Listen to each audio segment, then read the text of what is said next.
Assalamualaikum warahmatullahi wabarakatuh.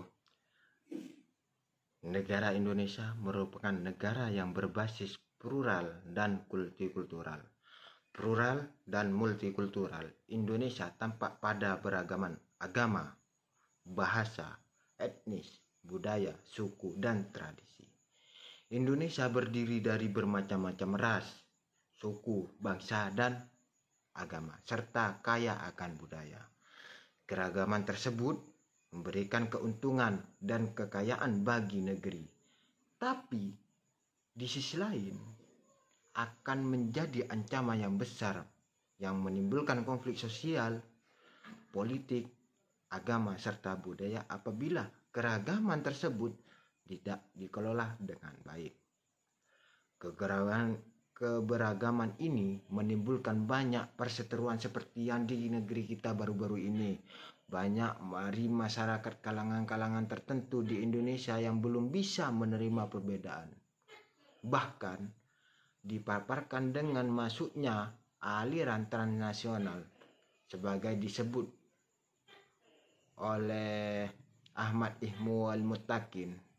Menurutnya, belakangan kondisi keberagaman masyarakat Islam di Indonesia mulai bergeser dengan munculnya berbagai kelompok Islam baru, bahkan termasuk Islam yang radikal. Kelompok baru ini datang membawa paham ideologi keagamaan yang bernilai berbeda dengan ideologi lokal, bahkan mempunyai jaringan internasional atau transnasional.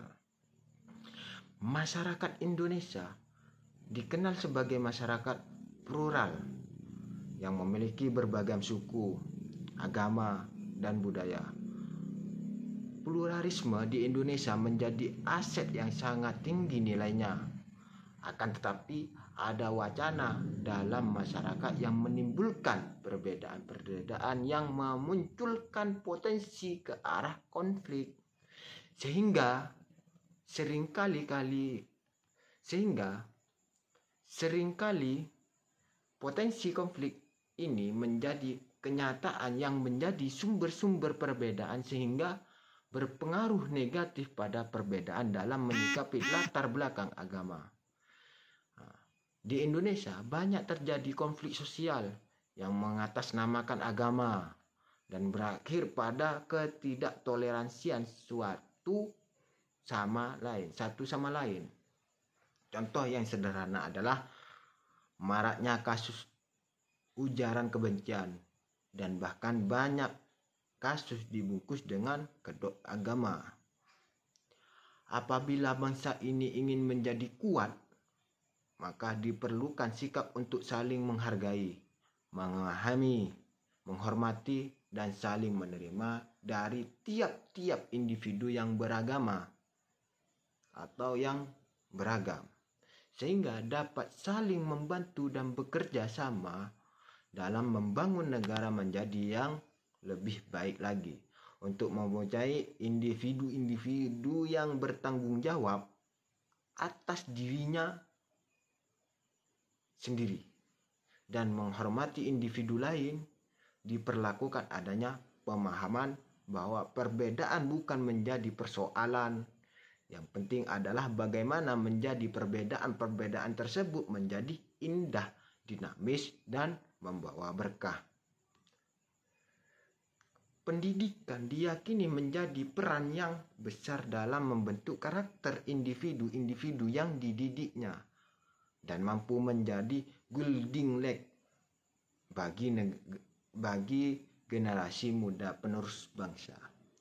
Ahmad D. Rimba menyebutkan bahwa pendidikan adalah bimbingan atau pimpinan secara sadar oleh pendidik terhadap perkembangan asmani dan rohani, terdidik menuju kepribadian yang utama. Salah satu tujuan pendidik nasional menurut UU tentang Sisdiknas menyebutkan bahwa untuk berkembangnya potensi beserta didik agar menjadi manusia yang beriman dan bertakwa kepada Tuhan Yang Maha Esa.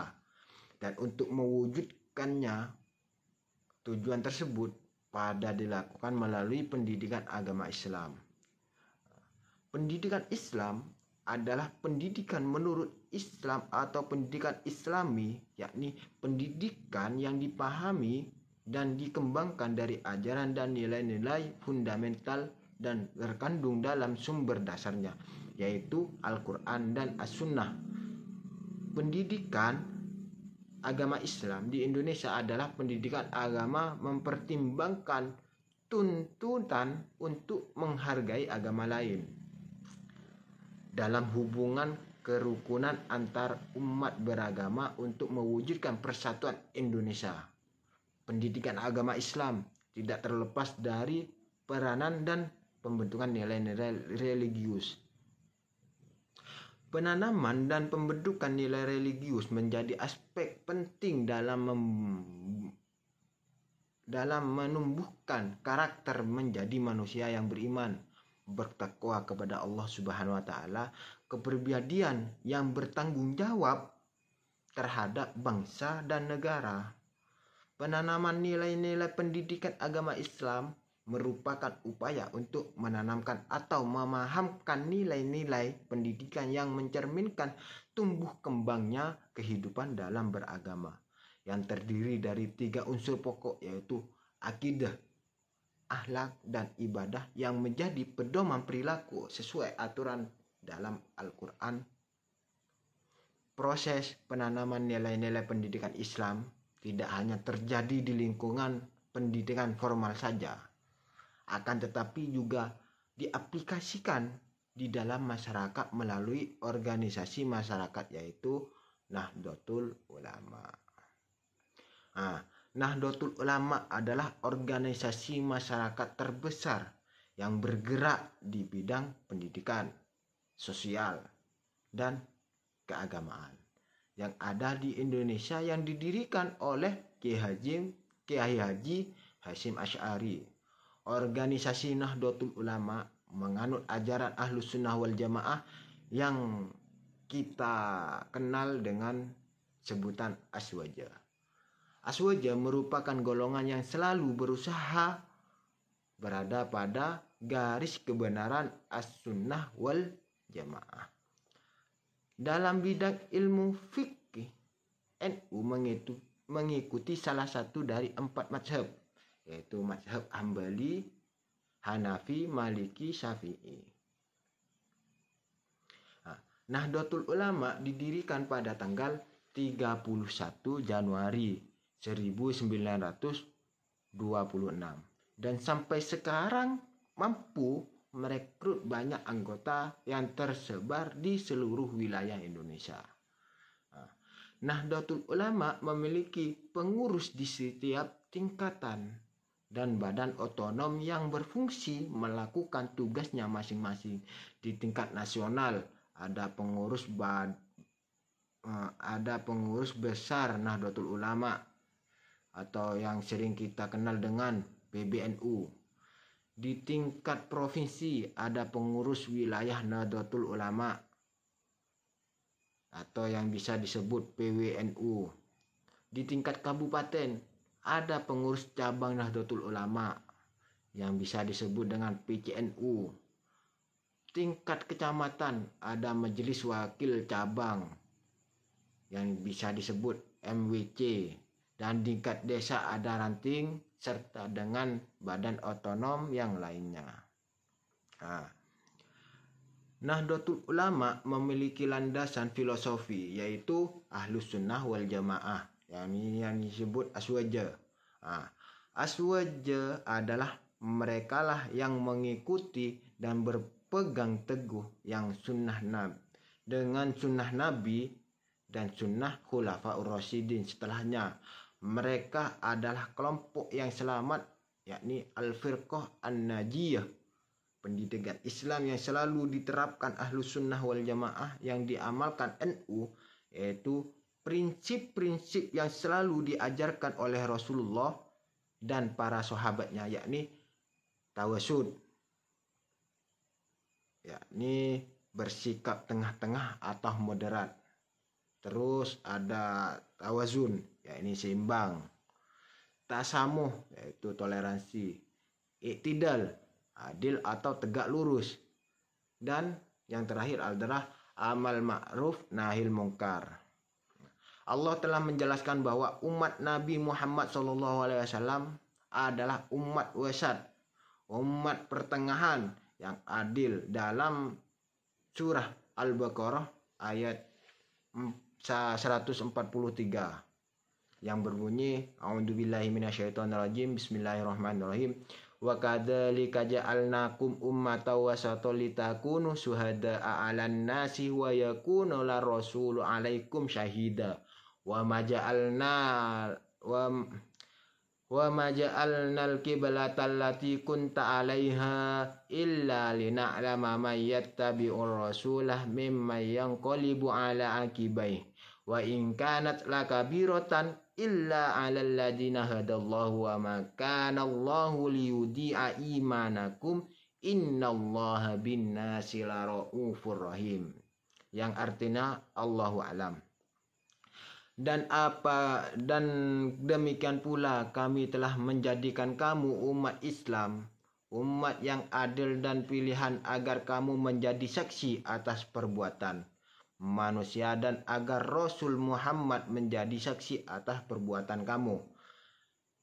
Dan kami tidak menetapkan kiblat yang menjadi kiblatmu sekarang, melainkan agar kamu mengetahui supaya nyata siapa yang mengikuti Rasul dan siapa yang membelot. Dan sesungguhnya pemindahan kiblat itu terasa amat berat kecuali bagi orang-orang yang diberi petunjuk oleh Allah. Dan Allah tidak akan menyia-nyiakan imanmu. Sesungguhnya Allah Maha Pengasih lagi Maha Penyayang kepada manusia. Surat Al-Baqarah ayat 143.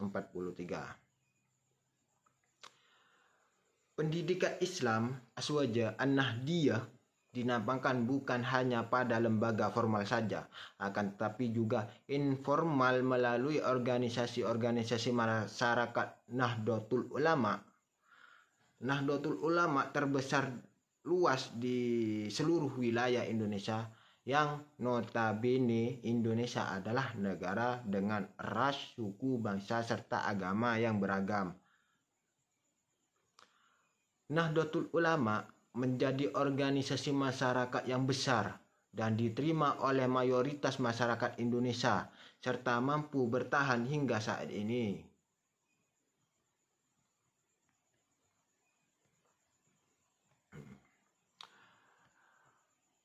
Peran Nahdlatul Ulama yaitu peran tindakan atau perilaku yang berpengaruh atau mempengaruhi terhadap suatu masyarakat. Menurut Surjono Sukanto, peran merupakan aspek dinamis kedudukan, yakni status. Apabila seseorang melakukan hak dan kewajibannya dinamis, yakni kedudukan, status. Apabila seseorang melaksanakan hak dan kewajiban sesuai dengan kedudukannya, maka ia menjalankan suatu peran. Sedangkan peranan, yakni role, merupakan aspek dinamis dari kedudukan, ini status. Apabila seseorang melaksanakan hak dan kewajibannya sesuai dengan kedudukannya, maka itu berarti dia menjalankan suatu peran. Keduanya tidak dapat dipisahkan karena yang satu tergantung pada yang lain dan sebaliknya, seperti itu. Setiap orang mempunyai macam-macam peranan yang berasal dari pola-pola pergaulan hidupnya. Hal itu sekaligus berarti bahwa peranan menuntut apa yang diperbuatnya sebagai masyarakat serta kesempatan-kesempatan apa yang diberikan masyarakat kepadanya.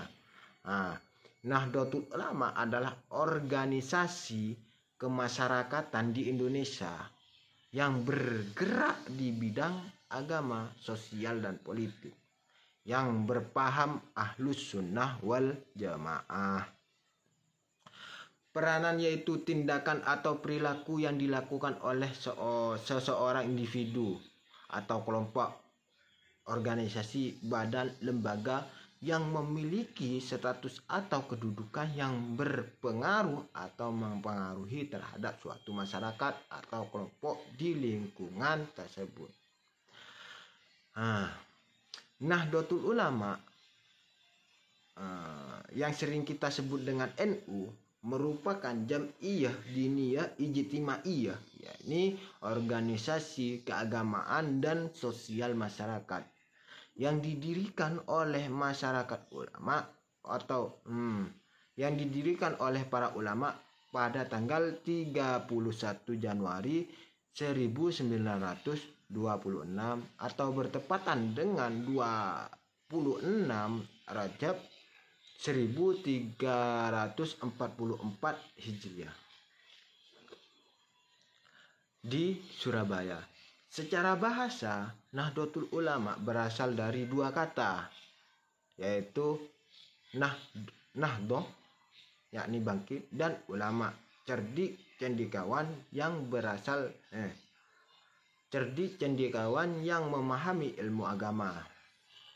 Gabungan dua kata itu secara sederhana dapat diartikan sebagai kebangkitan ulama atau kebangunan ulama. Sedangkan menurut istilah, Nahdlatul Ulama adalah organisasi sosial keagamaan Jam'iyah Diniyah Ijtimaiyah yang berhaluan Ahlus Sunnah wal Jamaah yang didirikan pada 16 Rajab 1344 Hijriah atau bertepatan pada tanggal 31 Januari 1926 Masehi, bertempat di rumah Kiai Abdul Wahab Hasbullah di Desa Kertopaten, Surabaya. Turut hadir dalam pertemuan tersebut Kiai Haji Azim As'ari Jombang, terus Kiai Haji Bisri Samsuri Jombang, terus Kiai Haji Aswani Kudus, terus Kiai Haji Maksum, Kiai Haji Nawawi, terus Kiai Haji Nahrawi, terus Kiai Haji Alwi Abdul Aziz, dan lain-lainnya. Para ulama sepakat mendirikan Jam'iyah dengan nama Jam'iyah Nahdlatul Ulama atau yang sering kita sebut dengan NU. Yang dipimpin oleh Kiai Haji Hasyim Asy'ari sebagai Rais Akbar dari Haji Hasan Dipo, seorang pengusaha Surabaya, sebagai ketua pelaksana Tanfiziyah. Sebagai organisasi berkumpulan atau Jam'iyah Diniyah Ijtimaiyah Islamiyah, organisasi keagamaan dan sosial untuk menciptakan kemaslahatan masyarakat, kemajuan bangsa, dan ketinggian harkat dan martabat manusia. NU bertujuan untuk melestarikan berlakunya ajaran Islam yang menganut paham Ahlus Sunnah wal Jamaah, yang terwujudnya tatanan masyarakat yang berkeadilan demi kemaslahatan kesejahteraan umat dan demi terciptanya rahmat bagi semesta. Nahdlatul Ulama sejak berdirinya merupakan wadah perjuangan melawan penjajahan dan merebut kemerdekaan Indonesia dari para penjajah Belanda dan Jepang, sekaligus aktif berdakwah untuk menjaga satu kesatuan Negara Kesatuan Republik Indonesia. Peran Nahdlatul Ulama adalah memperjuangkan kemerdekaan Indonesia sangat besar. Mempertahankan keutuhan NKRI bisa dilihat atas latar belakang lahirnya ormas berdasar di Indonesia Nahdlatul Ulama. Ada 3 alasan terbesar lahirnya NU pada waktu itu, pada tanggal 31 Januari 1926, yaitu yang pertama, motif agama. Motif agama Nahdlatul Ulama lahir karena semangat menegakkan dan mempertahankan agama Islam di Nusantara menurut jejak Wali Songo.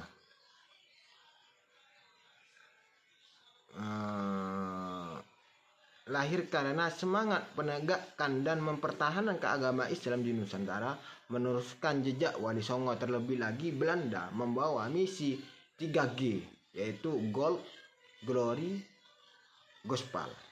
Gold yang artinya kekayaan, Glory yang artinya kejayaan, dan Gospel yakni menyebarkan agama Kristen atau Katolik. Kedua, motif mempertahankan Ahlus Sunnah wal Jamaah karena Nahdlatul Ulama lahir untuk membentengi umat Islam khususnya di Nusantara pada ajaran Ahlus Sunnah wal Jamaah. yakni para pengikut sunnah Nabi, sahabat, dan ulama salah mengikuti Nabi, sahabat, sehingga tidak mudah menerima aliran yang tidak kenal bersifat radikal atau membawa ajaran bid'ah yang sesat. Yang ketiga, motif nasionalisme untuk mempertahankan keutuhan dan kemerdekaan Indonesia.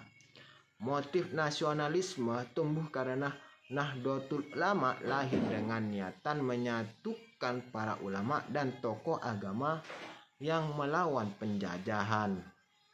Semangat nasionalisme itu juga terlihat dari nama Nahdlatul Ulama. Nahdlatul Ulama yang berarti kebangkitan para ulama, maka tidak heran jika Nahdlatul Ulama sangat bersifat nasionalisme, sehingga organisasi keagamaan yakni NU memiliki karakteristik paham dan praktek keagamaan yang mendasari seluruh perilaku, dan menyebut gerakan-gerakannya ia mendasarkan paham keagamaan kepada Al-Quran, hadis, ijma, dan qiyas. Dalam memahami Islam dari sumbernya, NU mengikuti para Ahlus Sunnah wal Jamaah yakni Sunnisme dengan menggunakan metode pendekatan sebagai berikut: mengikuti paham Abu Hasan al-Asy'ari dan Abu Mansur al-Maturidi dalam bidang teologi, mengikuti salah satu dari 4 mazhab yakni Hanafi, Maliki, Syafi'i, dan atau Hambali dalam bidang fikihnya, pemikiran hukum Islam, dan mengikuti ajaran-ajaran Junaid al-Baghdadi dan al-Ghazali dalam bidang tasawuf. Nah, keterikatan NU kepada salah satu mazhab merupakan salah satu ciri khas NU sebagai salah satu organisasi Islam tradisional di Indonesia. Landasan filosofi NU termasuk ranah pendidikannya adalah Ahlus Sunnah wal Jamaah, yakni aswaja. Ahlus Sunnah wal Jamaah adalah kelompok ahli tafsir, ahli hadis, dan ahli fikih. Merekalah yang mengikuti dan berpegang teguh dengan sunnah Nabi dan sunnah Khulafaur Rasyidin. Terletaknya mereka adalah kelompok yang selamat, Al-Firqah An-Najiyah. Mereka mengatakan bahwa kelompok tersebut sekarang ini terus terhimpun dan mazhab 4, yaitu mengikuti mazhab Imam Hanafi, Imam Syafi'i, Imam Maliki, dan Imam Hambali. Sehingga NU di Nusantara ini terus berkembang sehingga ajaran NU itu terus diterima oleh masyarakat, tidak bertentangan, karena di NU itu sendiri mengamalkan dengan adanya tasamuh, tawazun, dan ta'adul. Mungkin hanya itu yang bisa saya jelaskan, kurang lebihnya mohon maaf. Wallahul muwaffiq ila aqwamit thoriq. Assalamualaikum warahmatullahi wabarakatuh.